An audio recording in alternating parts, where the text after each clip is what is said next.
Soyons honnêtes, vieillir fait peur. On a peur pour notre peau, pour notre mémoire, pour notre cœur. Mais si on arrêtait d'associer forcément l'âge à la maladie ou à la dépendance? Et si on envisageait de ralentir, voire d'inverser le processus de vieillissement grâce à la science et grâce à une meilleure connaissance de notre corps? Je suis Marine Saint-Clément et le point commun de tout ce que je fais dans la vie, c'est la joie et le plaisir de vivre. Mais comment prendre vraiment soin de soi pour rester en forme plus longtemps? C'est la question que je vais poser tous les 15 jours à des experts du mouvement, de la nutrition ou de la santé dans votre podcast préféré, La Formule Longévité. Aujourd'hui, je reçois le docteur Christophe de Jaeger, pionnier de la médecine de la longévité en France et auteur de plusieurs ouvrages sur le sujet. Ensemble, on va parler de prévention, d'âge ressenti et de nouveaux outils pour mieux vieillir. C'est parti.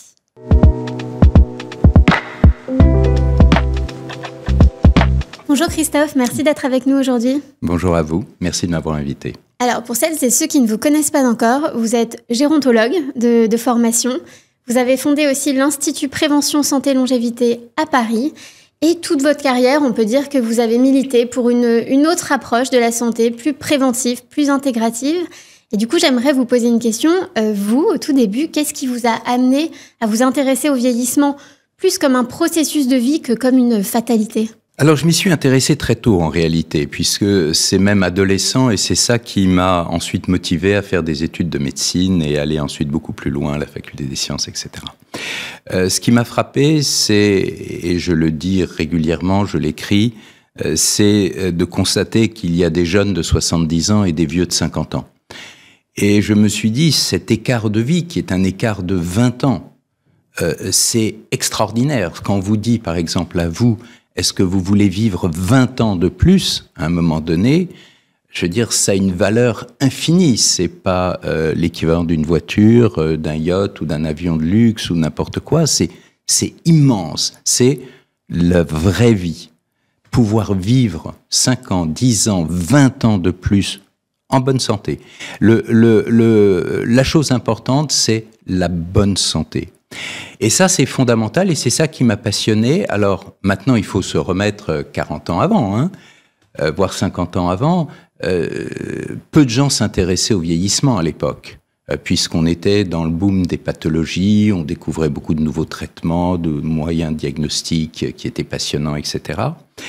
Et donc, l'espérance de vie totale à la naissance montait. Et la gériatrie, c'était finalement la fin de vie. Et c'est vrai que quand j'ai fait ma médecine, je me suis naturellement tourné vers tout ce qui est gériatrie, gérontologie, et je me suis rendu compte que c'était pas ça le but. C'était pas de prolonger des gens qui sont malheureusement en mauvais état. Le but de la manœuvre, c'est de vous garder en bonne santé, loin des pathologies. Et ça, c'est quelque chose qui est compliqué à comprendre pour beaucoup de gens. Parce que si on leur dit « vous n'êtes pas malade », ils disent « je suis en bonne santé ». Mais en réalité, pas du tout. En réalité, on se dégrade très tôt dans notre vie, à partir de 18-20 ans. Nos systèmes physiologiques se dégradent et vont doucement, progressivement nous amener à être fragilisés et donc à être plus sensibles aux pathologies qui vont nous dégrader en plus. Donc, c'est tout ça qui m'a intéressé. Donc, j'ai d'abord été intéressé par ce côté un petit peu psychologique, sociologique, de cette énorme inégalité. Enfin, c'est extraordinaire. Et ensuite, j'ai fait la médecine, toujours en regardant toutes mes spécialités. J'ai toujours regardé à travers ces lunettes et le vieillissement là-dedans. C'est quoi? Ou quel est son rôle? Et puis ensuite, je suis passé naturellement avec quelques jeunes et moins jeunes, on a créé la spécialité de gériatrie. Et moi, je me considère comme un gérontologue. Et ensuite, j'ai vu que c'était pas ça la réponse, c'est qu'il fallait travailler la physiologie. C'est-à-dire, je suis retourné à la fac des sciences sur les bancs et j'ai travaillé sur la physiologie humaine et sur la sénescence cellulaire. C'est-à-dire, on est du côté de la santé. On n'est plus du tout du côté de la maladie, mais comment faire pour rester en bonne santé? Et rester en bonne santé, c'est encore différent que simplement lutter contre la pathologie. Et donc ensuite, j'ai créé un premier institut de physiologie, un second, et puis j'ai beaucoup voyagé dans le monde, j'ai beaucoup rencontré de gens. Je vous citais le professeur Yamanaka il y a quelques semaines. Ensuite, on fait partie d'un groupe de quelques personnes au monde, qui ont cette vision très spécifique de la santé à travers la lutte contre notre sénescence. Mais beaucoup de gens ne savent pas ce que c'est que la sénescence. Beaucoup de gens ne savent pas, et beaucoup de gens, je parle également des médecins, hein, c'est pas une insulte. Les médecins, j'en suis un, sont formés pour diagnostiquer des pathologies et les traiter. Et il y a du boulot. Donc, prendre les choses complètement à l'envers, c'est compliqué, surtout qu'ils n'ont jamais eu de formation allant dans ce sens. Et donc, c'est tout un monde. Alors justement, il y a beaucoup de gens qui ne savent pas. Vous avez écrit beaucoup de livres sur le sujet. J'en montre quelques-uns pour ceux qui nous regardent en vidéo sur YouTube et pour ceux qui en sont. Je vous invite vraiment à les lire parce que c'est très simple à comprendre. On peut se dire, oulala, un livre sur ces sujets-là, ça va être complexe. Non, c'est pas pénible, c'est très agréable à lire. Et beaucoup de vos livres portent dans leur titre le nom de la notion de bien vieillir. C'est quoi pour vous bien vieillir ? C'est très simple. Bien vieillir, ça veut dire rester capable de faire tout ce qu'on a envie de faire. C'est-à-dire rester à l'équivalent de 40-50 ans pour simplifier. Être capable de créer, d'aimer, de construire, de développer, de faire du sport. C'est tout ça, c'est tout ce que vous aimez faire et qui fait votre vie. Hein. Et ça, c'est ce qu'il faut essayer de maintenir ou de récupérer. Parce que le problème, il est qu'en vieillissant, alors le vieillissement est quelque chose de très progressif. Alors déjà, à partir de quel âge, je vous interromps, mais à partir de quel âge on devrait se sentir concerné par le vieillissement ? Moi, je vais avoir 30 ans, est-ce que je dois déjà m'occuper de ça ? Alors, on vieillit, tous nos systèmes se dégradent à partir de la fin de l'adolescence. Donc, en fait, quand on parle de vieillissement, on n'utilise pas vraiment le bon terme. Le vieillissement, il y a deux phases. Le vieillissement est en fait le reflet du temps qui passe. Entre la conception de l'individu et la fin de l'adolescence, c'est du vieillissement, mais c'est du vieillissement positif. Nous, on appelle ça du développement. À partir de la fin de l'adolescence, on rentre dans une deuxième phase qui est la sénescence. C'est-à-dire que ce vieillissement, il est péjoratif, il se dégrade. Alors, c'est comme les toboggans, hein. Ça commence en haut, vous savez, c'est très doux, on se demande quand ça va s'accélérer, puis ça s'accélère, puis à un moment, on aimerait bien que ça décélère, mais ça décélère pas, ça continue à s'accélérer, et on finit dans une piscine, heureusement, avec de l'eau dedans, quand ça se finit bien. Donc, l'idée, c'est en fait de se dire que nos systèmes se dégradent à partir de 18-20 ans. Mais, vous allez me dire, 18-20 ans, mais de quoi il me parle ? J'ai 30 ans, je suis en pleine forme, etc. Alors, entre 20 et 30 ans, en fait, tous nos systèmes sont compensés par les réserves. On a plein de réserves. Donc, vraiment, on ne se rend pas vraiment compte des choses. 30-50, c'est le hold-up de la vie. C'est-à-dire, entre votre travail, votre famille, vos 20 plus belles années disparaissent. Je vous le fais simple. 50-60, les maladies s'installent mais ne s'expriment pas. En plus, tout est accéléré ensuite à la ménopause chez les femmes. 60-70, les maladies apparaissent et ces mêmes maladies vont se compliquer au-delà de 70. Donc, on peut être hypertendu, diabétique, hypercholestérolémique et aller très bien. Partir en vacances, taper la balle, pas trop fort et pas trop longtemps, mais taper la balle quand même. Et se donner l'impression de faire plein de choses. Mais en réalité, à 60 ans, on n'est pas comme à 50, et à 50, on n'est pas comme à 40. On peut gérer les choses. Moi, j'aime bien prendre l'exemple du tennis. Parce que par exemple, si on parle de moi, à 20 ans... Vous avez quel âge ? C'est très indiscret de poser cette question, mais comme ça, nos auditeurs je qui ne vous voient pas... Je viens de changer d'année, là. Vous savez, c'est comme un petit cran à chaque fois. Clac. Bon, ça, c'est le côté âge chronologique, on va en parler. On va en parler juste après. Ça va être, c'est intéressant. Mais j'ai 66. Et donc, revenons à mes 20 ans. Voilà. Et au tennis. Et à 20 ans, on se bat sur toutes les balles. Moi, je me souviens, même si je la voyais perdue, la balle, il fallait que j'y aille, quoi. Il fallait que j'essaye avec un coup de chance, en lançant la raquette. Enfin, il fallait y arriver. À 50 ou 60, on se dit, OK, elle est perdue, la balle. Donc, on se prépare pour la seconde. la suivante. Et donc, en fait, on sort, à 20 ans, je sortais exténué. Aujourd'hui, je dis, OK, on fait un double maintenant, on fait un truc, qu'est-ce qu'on fait? On va nager. Mais c'est pas que je suis en meilleur état, c'est que je gère. Et beaucoup de gens confondent cette notion de gestion de leur état et de capacité réelle. Et c'est là où on peut parler, si vous le voulez bien, de cette différence d'âge chronologique. Oui, on va en parler. Vous différenciez âge chronologique, âge biologique et âge ressenti. Ouais. Qu'est-ce que c'est que cette différence? Parce que vous l'avez dit, on en connaît tous autour de nous, des jeunes vieux et des vieux jeunes. Ouais. Qu'est-ce que c'est? Alors, l'âge chronologique, c'est facile. Hein. C'est comme moi, là, je viens d'y passer. C'est tous les ans, prend 1 an. Donc, ça sert à quoi? Ça sert à déterminer votre âge pour passer votre permis de conduire, pour voter, pour éventuellement passer à la retraite. Bien que pour la retraite, ça va commencer à bouger sérieusement. En France, en tout cas, ça a déjà bougé dans les autres pays européens. Ensuite, il y a l'âge ressenti. L'âge ressenti, c'est... Vous avez par exemple 30 ans, eh bien, on va vous demander quel âge pensez-vous avoir? Ah, et vous allez dire 25. 18. 18, vous voyez, vous rendez compte? Magnifique. Donc ça, c'est ce qu'on ressent. Et ce qui est intéressant, c'est que dans les études, on se rend compte que là où il y a la plus grande différence entre l'âge chronologique et l'âge ressenti, c'est entre 50 et 65 ans. C'est là où les gens pensent avoir entre 10, 15, même jusqu'à 17 ans de moins.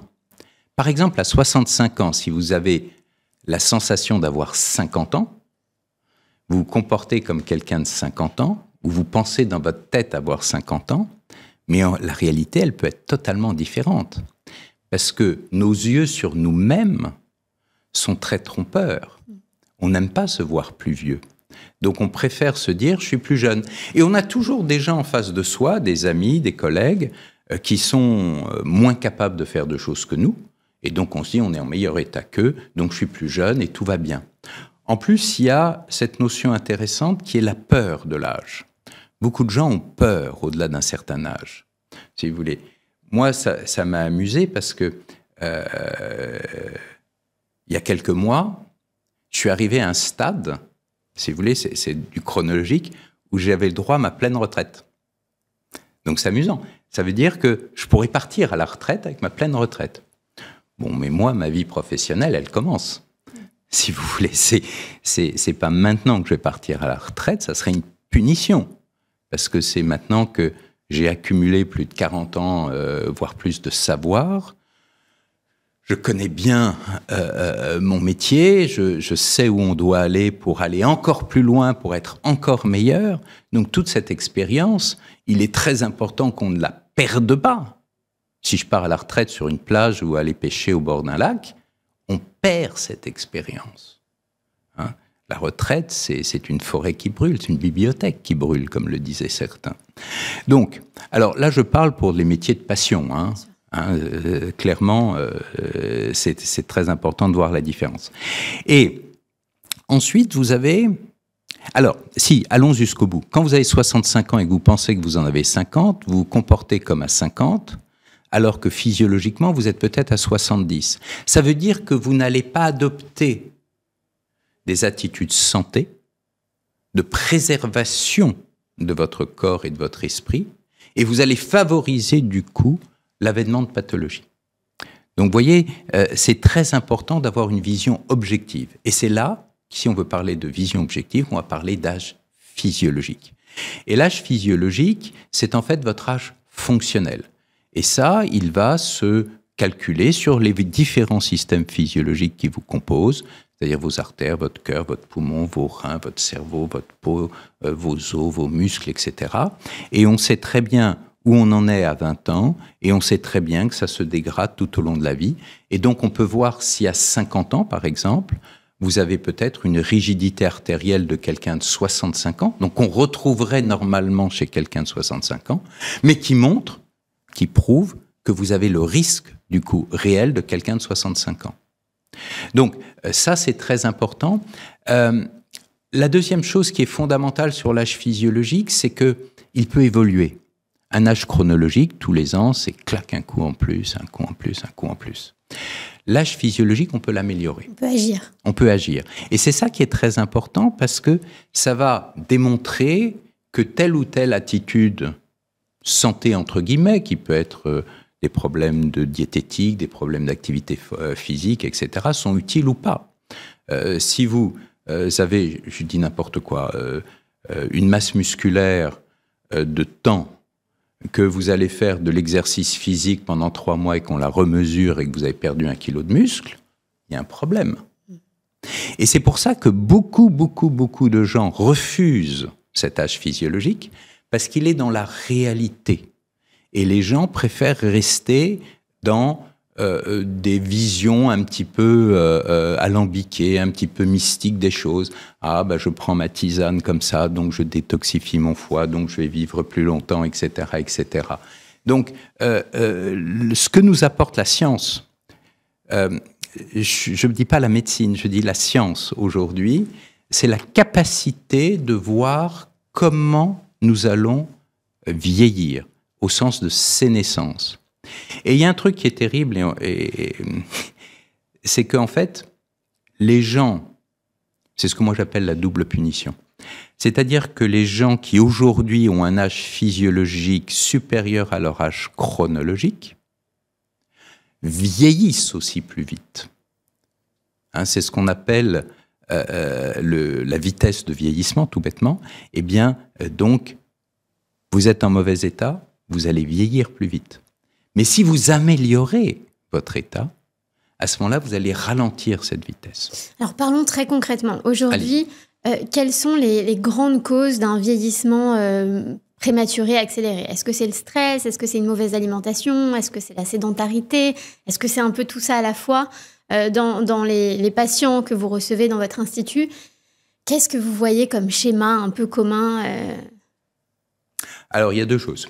Il y a tout ce qu'on va appeler facteurs de vieillissement intrinsèques, qui dépendent de nos gènes, etc. Et il y a tout ce qui est extrinsèque. Alors, dans l'extrinsèque, on a ce qu'on appelle le politiquement correct, biologiquement correct, je ne sais pas comment vous le dire. Nutrition, exercice physique. Là, tout le monde est d'accord. Globalement, si on parle de nutrition, il faudrait déjà éliminer tous les toxiques, même avant, même la nutrition. Les toxiques, c'est-à-dire les tabacs, par exemple. Alcool. Tout ça, c'est à enlever. Donc, dans un pays comme le nôtre, la France, où on a une grosse industrie viticole, alors on a trouvé des solutions. Allez, 1 verre de vin, 2 verres de vin rouge, c'est pas mauvais pour votre santé. On a fait un épisode sur l'alcool, justement, et sur ce French paradoxe avec le petit verre de vin rouge, où on a l'illusion que c'est bon pour notre santé. Voilà. Non, mais c'est très fort, parce que, en termes de sémantique, il y a beaucoup d'idées reçues en médecine qui mériteraient d'être détruites de façon très dure et que l'on tolère. Hein. Et le petit verre en fait partie. Bon, bref, si on veut aller sur la nutrition, en gros, on mange trop. Donc ça n'étonnera personne. Donc on est en surcharge pondérale. Alors c'est plus compliqué que ça, hein, parce que... Là, on schématise, mais on va droit au but. On est trop sédentaire. Et j'ai envie de vous parler de l'opium du peuple. Vous savez, c'est une vieille expression. Hein, et un matin, je me suis réveillé en me disant, mais c'est l'opium du peuple, ça. C'est tout ce qui est les plateformes de streaming et autres. Le nombre d'heures que passent les gens devant leur téléviseur, au lieu de se bouger, est incroyable. Incroyable. Et les gens, quand ils sont fatigués, stressés, ils se mettent une série. Alors, c'est humain. Mais pendant ce temps-là, ils ne se bougent pas, ils devraient plutôt se bouger. Et c'est compliqué, hein. Je jette la pierre à personne. Hein. Moi, le premier, des fois... Qu'est-ce que vous faites, vous, à la place? Moi, je regarde un petit peu certaines séries qui m'intéressent, mais j'essaie de limiter le truc. Et sur l'exercice physique, je me l'impose. C'est dans mon programme. Ça n'a rien d'agréable pour moi. Alors, j'ai vu en préparant cette interview, vous êtes un adepte du gainage. Oui, j'aime bien le gainage, mais c'est pas ce que je fais de plus. J'aime bien le gainage, pourquoi? Parce que c'est vraiment un exercice qui est très simple, qui ne coûte rien, qui prend pas beaucoup de temps et qui rapporte gros au niveau musculaire. Donc c'est vrai que si vous faites 1 minute de gainage, 30 secondes de repos, 5 fois de suite, tous les jours que Dieu fait, vous allez avoir en quelques semaines une amélioration notable de votre masse musculaire. Donc ça, on le montre, on l'a mesuré, il n'y a pas de problème. Sauf que les gens ne tiennent pas 1 minute au départ, hein. Ils vont tenir des fois 20 secondes. Donc il faut ensuite travailler 20 secondes, 5 fois de suite, 25 secondes, ensuite au bout de 3 semaines, et on arrive à quelque chose qui peut être sympa. Non, moi, je fais des choses un peu plus sophistiquées, un peu plus dures. Racontez-nous. Moi, je suis coaché, quoi. Alors, moi, j'aime le sport ludique. D'où le tennis. D'où le tennis. Ça m'amuse beaucoup. Est-ce que vous êtes mis au paddle? Non, j'aime pas le paddle. J'aime pas. Là encore, je regardais des gens jouer au paddle. C'est perso, hein. Ça, c'est si vous aimez le paddle, c'est très bien jouer au paddle. Mais non, moi, je vais jouer sur la fonction cardiovasculaire, c'est-à-dire du cardio-training, hein, que ce soit marcher vite, que ce soit... moi, je fais du rameur. Vous voyez, quand j'en parle, même regardez ma figure, c'est pas une figure heureuse, hein, c'est la contrainte. Vous pouvez regarder votre série en faisant du rameur. Je sais, c'est pas toujours facile parce qu'on se rapproche, ils n'ont pas encore un truc qui suit. Et puis de la musculation, mais j'en fais 4 fois par semaine. C'est du temps. Bien sûr. C'est du temps. Et des fois, on y va en traînant, on y va en se disant, j'ai pas envie, ou j'ai pas le temps, ou j'ai vraiment pas le temps. Donc c'est compliqué, il faut se l'imposer. Donc, et c'est à ce prix-là qu'on arrive à conserver une certaine masse musculaire, une certaine masse osseuse, une fonction cardio-respiratoire qui reste correcte, etc., une VO2 max qui est correcte. Donc, c'est vraiment quelque chose qui nécessite d'être travaillé. Alors, là, tout de suite, je fais allusion à des choses un peu compliquées, si vous voulez, mais l'intérêt des livres que j'ai écrits, c'est de montrer que n'importe où en France, où que vous soyez, quelles que soient vos possibilités, vous pouvez vous occuper de votre capital santé. Car c'est vraiment des livres militants. C'est, il faut être conscient qu'on a un capital santé et donc il faut l'entretenir et le développer. Si vous n'en êtes pas conscient, vous n'allez pas le développer, c'est sûr. Mais si vous êtes conscient de ça, eh bien à ce moment-là, vous allez commencer à vous bouger. Et que vous soyez à la campagne, au fin fond de la campagne, vous pouvez très bien faire du cardio, vous pouvez très bien faire de la musculation, vous pouvez très bien vous manger, etc., etc. Donc, ces éléments-là sont accessibles à tout le monde. Ensuite, il y a un deuxième temps qui est plus compliqué. Si vous voulez commencer à doser certaines vitamines, travailler sur ces choses-là, il faut que votre médecin puisse vous aiguiller parce que quand vous lisez sur Internet tout ce qu'on peut trouver, je veux dire, c'est monstrueux.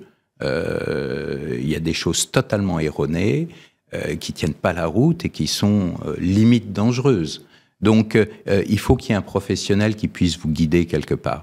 Mais déjà, vous pouvez faire beaucoup pour votre santé, où que vous soyez, et c'est l'intérêt de ces livres. Il y a de plus en plus de gens qui font appel à l'intelligence artificielle, ChatGPT ou autre, pour avoir un peu un coach santé, sport, un coach de vie. Qu'est-ce que vous en pensez de ça ? Moi, je pense que ce qui est bien, c'est déjà que ces gens-là se rendent compte qu'ils ont besoin d'être aidés.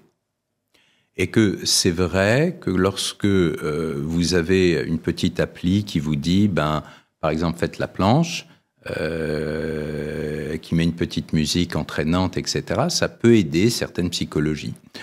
Quand on n'a plus envie, on n'allume plus son téléphone et on ne le fait plus. Mais surtout, ce sont des applications qui ne s'adaptent pas à vous.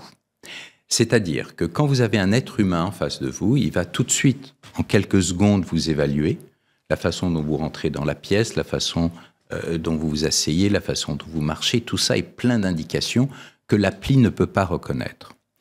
Et nous-mêmes, nous avons travaillé sur une application, mais qui se base sur des examens objectifs. C'est-à-dire qu'on mesure des choses chez les gens, et donc on connaît leur masse musculaire, on connaît leur masse grasse, on connaît un certain nombre d'éléments objectifs qui nous permettent à ce moment-là d'avoir des conseils qui sont adaptés. Et ça passe toujours par l'être humain à un moment donné. Parce que l'être humain, lui, il est capable, même par téléphone ou en vidéo, il est capable de comprendre que vous avez une difficulté à un moment donné. Tandis que quand vous êtes sur une appli, est-ce que vous êtes heureux? Oui. Bon, vous n'êtes pas heureux du tout, vous avez la tête comme ça, vous êtes en train de pleurer. Donc, il y a plein de choses comme ça qui font qu'aujourd'hui, on est abusé par l'intelligence artificielle. D'ailleurs, c'est amusant. Moi, j'appartiens à plein de commissions, etc. Et je vois que des dossiers ne sont pas admis aujourd'hui, des dossiers de recherche, s'il n'y a pas mis intelligence artificielle dedans. Les gars ne savent pas ce que ça veut dire, ils ne savent pas comment le faire, mais ils doivent mettre intelligence artificielle. Ça fait partie de ces grandes modes qui existent et qui sont délirantes. L'intelligence artificielle, oui, il y a des choses intéressantes, mais il faut qu'elle se base sur des réalités mesurées. Alors justement, dans l'institut que vous avez fondé, vous avez mis en place un bilan de performance physiologique. Qu'est-ce que ça mesure, ce bilan? Tout. Ça mesure... Par quoi on commence? Comment ça se passe quand on vient à l'institut? Est-ce que c'est sur une journée? Ça se passe toujours bien. On est là sur un monde différent, puisque là, ce qu'on va faire, c'est qu'on va mettre en place, on a un plateau technique, qui est un plateau technique extrêmement, sophistiqué, et qui cible des fonctions physiologiques. Donc, on n'est pas là pour faire un diagnostic de pathologie. Si on voit quelque chose qui ne va pas, on renvoie dans le système de soins, évidemment, pour la pathologie que l'on a suspectée, ou que l'on a trouvée. Il faut essayer d'avoir la vision la plus complète de l'organisme. Donc, ça veut dire quoi? Ça veut dire que l'on va s'intéresser à tous les organes, un à un, qui font fonctionner notre corps. Donc ça, en évaluant physiologiquement, donc avec des machines qui sont des machines, du coup, de médecine, mais que nous utilisons en termes d'études fonctionnelles. Et puis, il y a une biologie qui va être une biologie très extensive, où on va regarder comment fonctionnent vos différents métabolismes et ensuite voir s'ils correspondent effectivement aux critères de santé que nous avons. Alors, quand je dis critères de santé, c'est évidemment des choses que l'on ne trouve pas comme ça dans les livres, c'est pas des choses qui s'inventent, c'est des études sur des dizaines d'années, c'est toute une expérience, et qui va faire que pour vous, par exemple, un taux de cholestérol, prenons le truc bête, taux de cholestérol, que votre taux de cholestérol qui paraît être parfaitement normal dans la vie courante ou pour une femme de votre âge, s'avérera pour nous trop élevé par rapport à un certain nombre d'autres critères que nous aurons mesurés. C'est ça la physiologie. C'est-à-dire qu'on ne peut pas réagir sur un paramètre, on est obligé de réagir sur une multitude de paramètres, de les corréler pour trouver votre vérité à vous.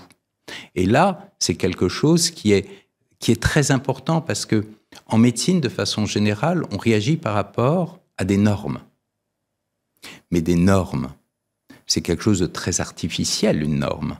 Votre norme à vous, elle n'est pas ma norme à moi. D'accord? Donc, si on doit équilibrer votre métabolisme en fonction de moi, je ne suis pas sûr que vous vous sentiez très bien. Ou inversement, d'ailleurs. Oui, mais c'est des choses de base. C'est de la logique élémentaire, si vous voulez. Et les gens ne perçoivent pas ça. Et ce qui est passionnant à notre époque, dans l'époque que nous vivons, c'est que nous avons maintenant les instruments, nous avons les moyens d'aller beaucoup plus loin. Et dans la compréhension, dans la perception d'un mécanisme aussi complexe qu'un corps humain. Est-ce que vous voyez beaucoup de différences, par votre expérience, entre les hommes et les femmes par rapport au vieillissement? Est-ce qu'on est égaux? Vous parliez de la ménopause tout à l'heure. J'imagine qu'on peut prendre en compte éventuellement l'andropause aussi. Quelles sont les grandes différences entre les sexes? Alors, dès qu'on commence à étudier un peu la biologie, on est frappé par une chose, c'est que l'égalité n'existe pas. L'égalité est un concept intellectuel que nous formons, nous, en termes d'humains. Mais biologiquement, nous sommes tous très inégaux. nous sommes très inégaux à l'intérieur d'un même sexe, entre hommes, entre femmes, et les femmes et les hommes, bien sûr, sont très différents.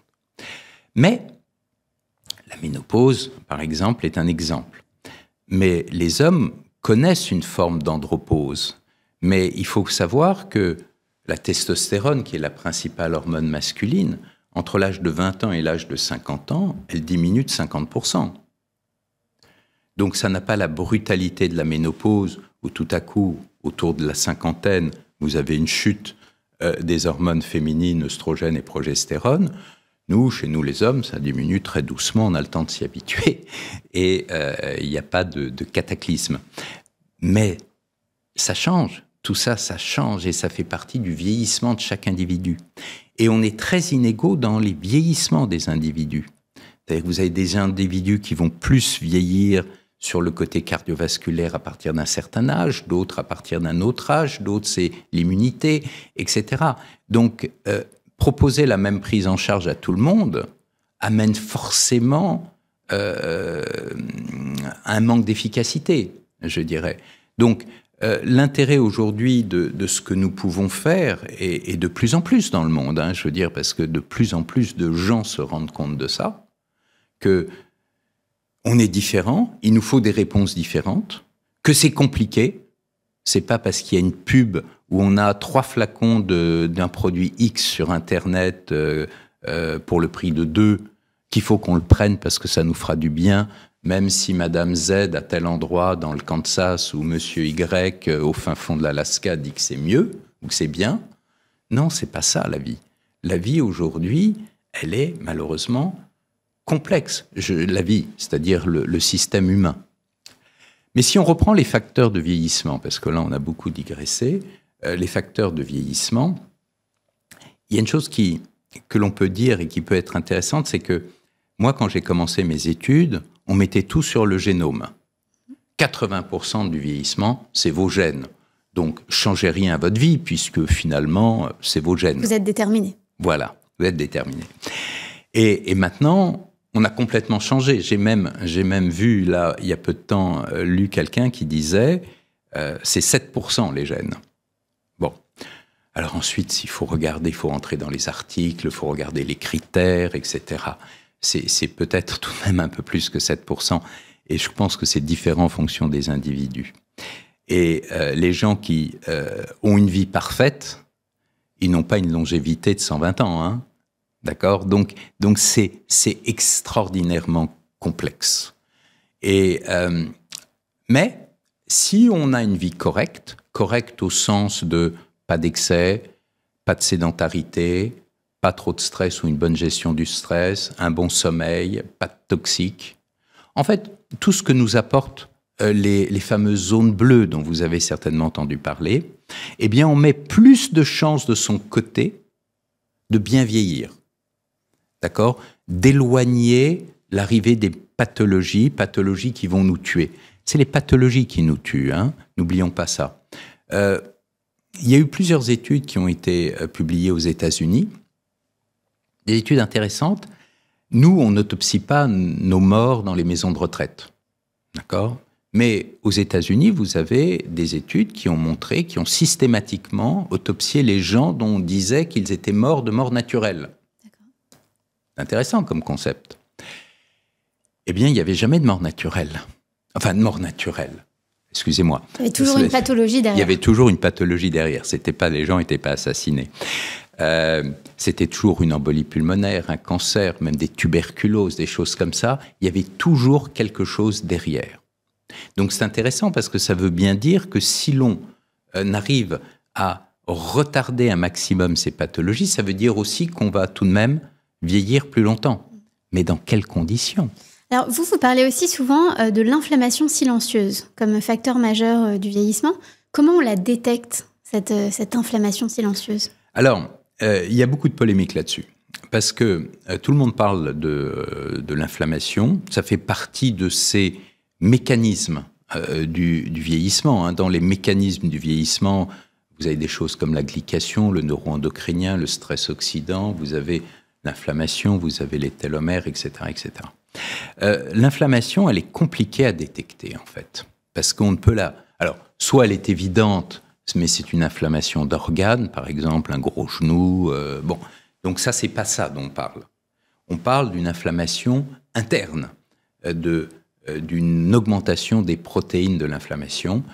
Et souvent, on mesure ce qu'on appelle la CRP ultrasensible, voire des interleukines. Moi, j'en vois très, très peu, honnêtement. J'en vois très, très peu. Donc, à chaque fois que je suis dans des congrès internationaux et que les gens me parlent d'inflammation, je dis toujours, je lève la main, je dis tiens, ou je vois les gens après, je dis mais vous la détectez comment? On parle d'interleukines. Et je dis moi, les interleukines sont normales. Ah. Alors, c'est toujours pareil, est-ce que parce que la population que je vois est une population qui est tout de même en meilleur état que la population générale, parce que ce sont des gens qui sont intéressés par leur santé. Donc, est-ce que c'est ça? Mais je vois des télomères complètement réduits. Je vois des tas d'autres anomalies. Je vois des glycations complètement délirantes. Je vois une multitude de prédiabètes. Donc, et qui sont là des choses que l'on peut corriger facilement. Enfin, facilement. Pas si facilement que ça, mais... Et qu'on sait mieux, en tout cas. Qu'on sait mieux gérer. Donc, je crois qu'il ne faut pas s'arrêter. Je vous remercie beaucoup pour cette question parce que elle montre à quel point c'est compliqué. Parce que si vous regardez sur Internet cause du vieillissement, vous allez trouver l'inflammation. Mais dans la réalité, est-ce que vous avez de l'inflammation ou pas? C'est là où c'est intéressant d'aller plus loin. Et vous pouvez le faire avec votre médecin. Hein. Et vous vous rendez compte que finalement, il n'y a pas d'inflammation. Donc, cette piste-là n'est pas la bonne. Cette piste-là devient plus fréquente quand on monte en âge. Vers 70 ans, 80 ans, il y a plus ce genre de problème. Mais, si vous prenez bien les gens en charge, vous verrez aussi que cette inflammation disparaît. Donc, tout ça, ce sont des paramètres qui sont importants à considérer, mais dans leur globalité. Permettez-moi une analogie automobile. J'adore les automobiles. Et je trouve que ça colle assez bien avec l'être humain. Quand vous allez voir quelqu'un qui s'occupe que de la roue avant gauche, donc vous avez une voiture, vous voulez la faire maintenir, faire une révision, et le gars s'occupe, par exemple, que du stress oxydant. Donc la roue avant gauche. Donc vous allez ressortir de là avec une très belle roue avant gauche, vous allez montrer à tout le monde que votre roue avant gauche est parfaite, tout le monde va s'extasier de votre roue avant gauche, mais les trois autres sont à moitié crevés, les amortisseurs ne fonctionnent plus, la direction, elle va à volo. Ça n'a pas de sens. Il faut, en médecine, avoir une vision globale. Donc, quand vous avez des gens qui se précipitent sur Internet en disant « je veux prendre de la curcumine parce que j'ai certainement de l'inflammation », c'est une bêtise. Qu'est-ce que vous pensez de la pratique du jeûne? Parce qu'on sait que ça peut être un outil intéressant pour les inflammations. Là encore, ça dépend d'où vient l'inflammation. Si vous avez une inflammation d'origine digestive et que vous mettez le tube digestif au repos, à travers un jeûne, vous allez réduire cette inflammation. Si vous n'avez pas d'inflammation, si vous restez dans du théorique, vous avez peut-être de l'inflammation, je vous mets au jeûne. Le jeûne est quelque chose, si on veut parler du jeûne, c'est quelque chose de très particulier, le jeûne. Parce que c'est une technique qui tout de même est assez violente pour le corps. Alors, il y a des grands spécialistes du jeûne. Par exemple, Büchinger en Allemagne, c'est des spécialistes mondiaux. Ils font que du jeûne depuis une éternité. Ils savent très bien comment faire rentrer les gens dans le jeûne, comment fixer des objectifs à ce jeûne, comment les faire sortir du jeûne. Mais le jeûne, c'est quoi? C'est priver votre organisme de nutriments. Si vous privez votre organisme de nutriments, il a deux choix, le corps.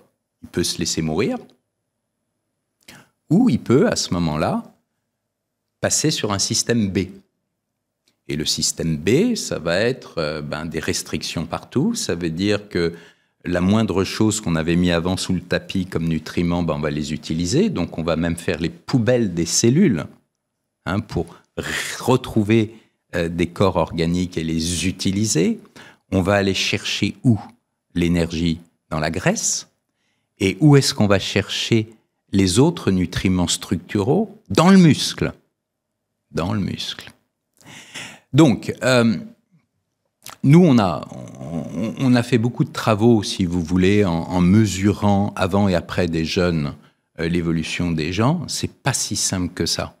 Les gens peuvent se sentir beaucoup mieux en 24-48 heures, avoir une sorte de deuxième énergie qui arrive, sentir léger, sentir détendu, etc.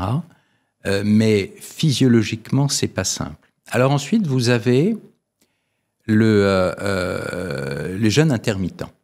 Alors là, c'est le truc à la mode depuis un certain nombre d'années. Mais scientifiquement, le jeûne intermittent, c'est quoi? C'est pas manger le soir.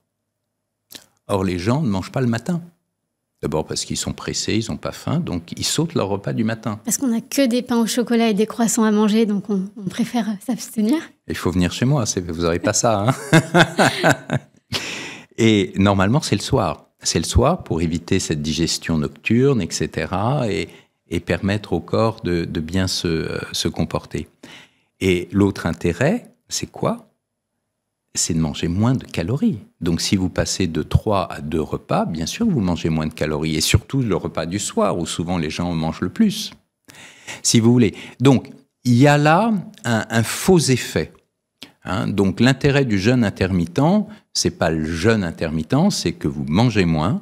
Et souvent, vous le faites mal parce que vous ne mangez pas le matin. Alors, vous auriez besoin de manger le matin autre chose que des pâtisseries, des protéines, par exemple. Il faut manger des protéines. On ne mange pas assez de protéines. Ça, c'est un des gros problèmes que nous voyons apparaître dans notre population. Les gens ne mangent pas de protéines, de moins en moins, et on voit apparaître des sarcopénies, c'est-à-dire des insuffisances de muscles. Et le muscle ne vous sert pas simplement à vous déplacer dans l'espace. Le muscle a un rôle métabolique important, un rôle immunitaire. Donc, il y a plein de choses importantes qui sont déséquilibrées avec la perte du muscle. Et puis, il y a ce qui m'a toujours fasciné chez le jeune, c'est que quand on est très malade, eh bien, on jeûne souvent. Naturellement, on ne mange plus. Donc, on oblige notre corps, finalement, à se retourner vers lui-même et à chercher ses dernières réserves. Donc, c'est pour vous dire, moi, je n'ai pas d'attitude définie. Hein, je n'ai rien contre le jeûne. Je pense que physiologiquement, c'est pas simple. Donc, il faut le faire avec des gens qui sont très compétents.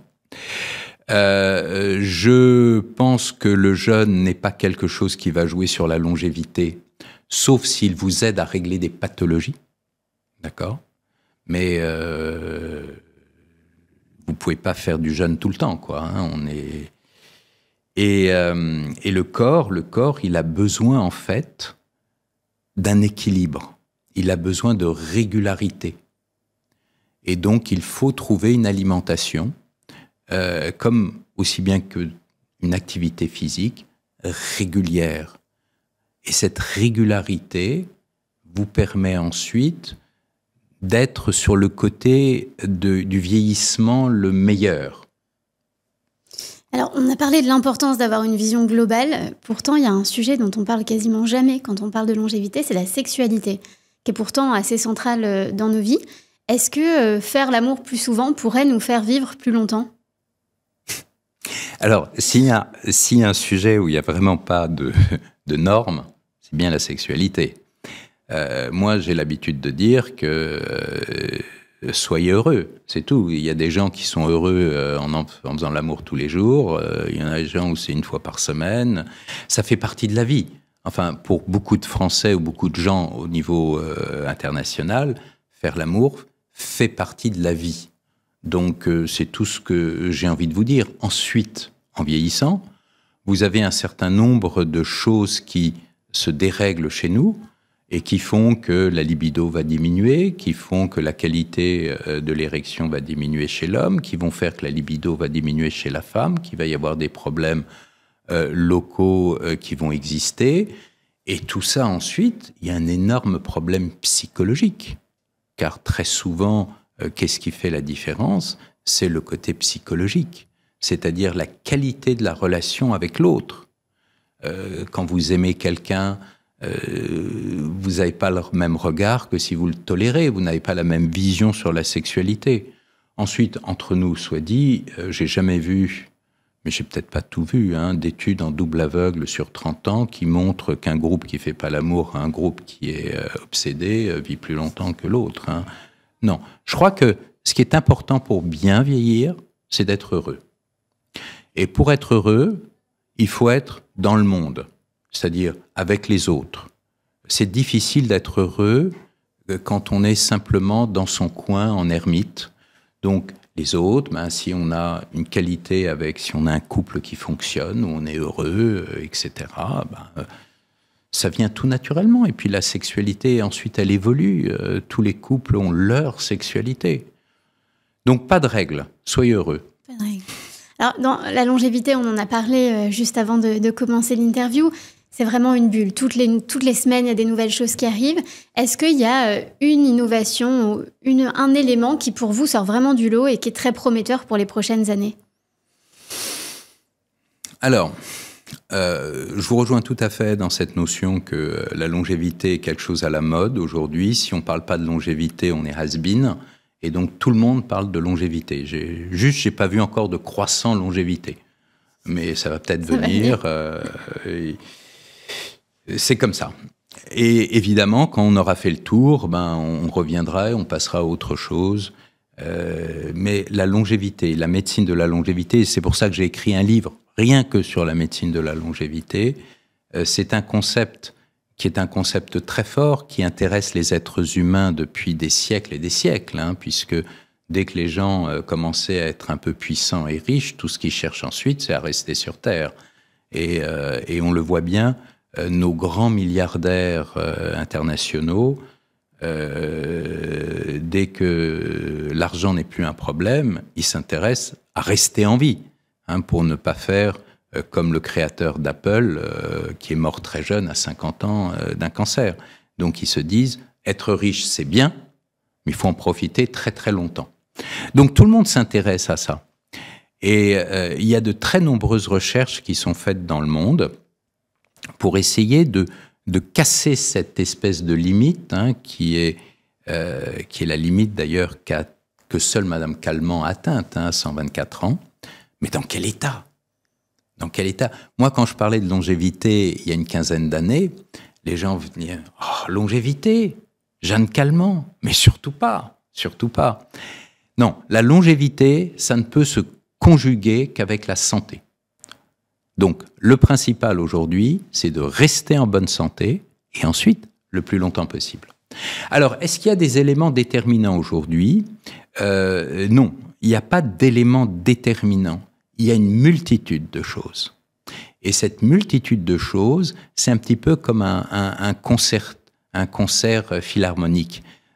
C'est pas le violon qui va changer les choses. C'est pas le piano qui va changer les choses. C'est cet ensemble harmonieux de l'ensemble de ces musiciens qui va faire que ça sera soit une cacophonie, soit un truc extraordinaire.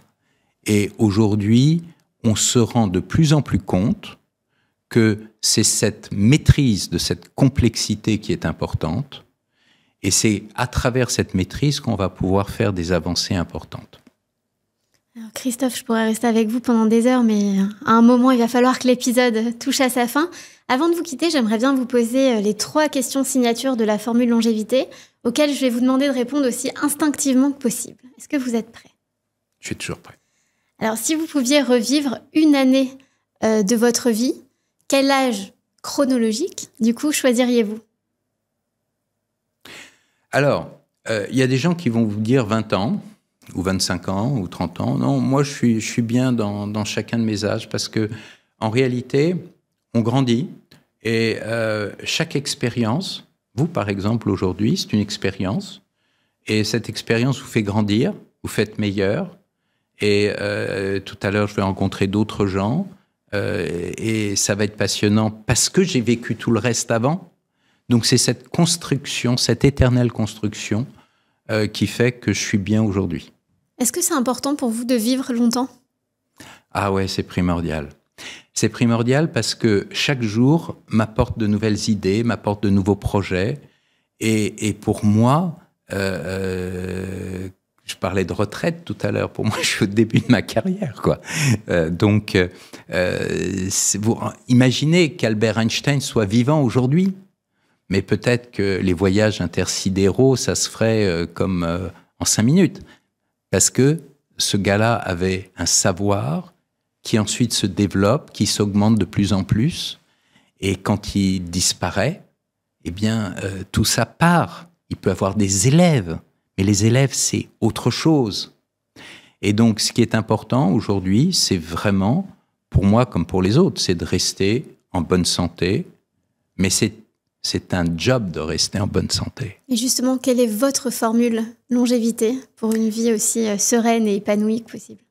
C'est essayer d'aborder l'ensemble des paramètres que l'on a vus tout au long de cet entretien et de les respecter les uns après les autres, sachant qu'on est humain, sachant qu'on a aussi des désirs, sachant qu'on a parfois envie de s'envoyer cette bonne glace que l'on regarde depuis longtemps, et on se l'envoie, mais si on se l'envoie, c'est avec plaisir. Il faut la déguster, il faut savoir que elle n'est pas forcément l'idéal pour votre métabolisme, mais le plaisir aussi est quelque chose d'important. Et puis, c'est pas tous les jours. Ça vous permet de l'apprécier encore plus. Donc, on ne s'interdit rien, mais on le fait avec intelligence, avec retenue et avec, une vision générale de ses objectifs. On sait que cette glace qui nous fera plaisir, je donne pas de marque, elle va nous donner un petit peu plus de bonheur, qui nous donnera un peu plus de courage, un peu plus d'énergie pour aller plus loin et arriver à aller au bout de tous nos rêves. Merci beaucoup Christophe pour tous ces enseignements. À bientôt. Merci à vous. À bientôt. Quant à vous, chères auditrices et auditeurs, je vous remercie du fond du cœur d'avoir écouté ce nouvel épisode de la Formule Longévité. J'espère que vous avez appris plein de choses et que vous aurez envie d'aller encore plus loin. Si cet épisode vous a plu, n'hésitez pas à le noter 5 étoiles sur votre plateforme d'écoute préférée, à en parler autour de vous, à l'envoyer à vos amis, votre famille. Ça n'a l'air de rien comme ça, mais pour nous, ça compte beaucoup. Je vous embrasse et je vous dis à très bientôt. Ciao!